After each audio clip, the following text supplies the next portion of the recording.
রাগের মাথায় আপনি সন্তানকে বললেন তুই মর, ফেরেশতারা বলল আমিন। তোর ভবিষ্যৎ অন্ধকার, ফেরেশতারা বলল আমিন। রেগে মেগে আপনি আপনার মেয়েকে বললেন জীবনেও তোর কপালে স্বামীর ভাত জুটবে না, ফেরেশতারা আবারও বলল আমিন।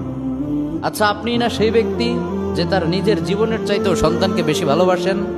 আপনি না সেই ব্যক্তি যে তার সন্তানের জন্য হাসতে হাসতে নিজের জীবনটাও দিয়ে দিতে পারেন? আপনি না সেই ব্যক্তি যে আল্লাহর কাছে নিজের চাইতেও সন্তানের জন্য বেশি দোয়া করে?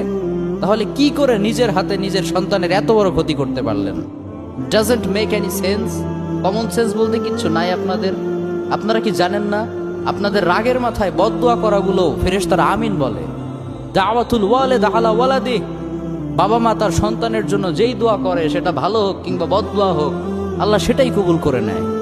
এজন্য খবরদার, নেভার কার্স ইউর চিলড্রেন। রাগের মাথায় কখনো সন্তানকে অভিশাপ করবেন না। খুব বেশি রাগ উঠে গেলে তার জন্য উল্টা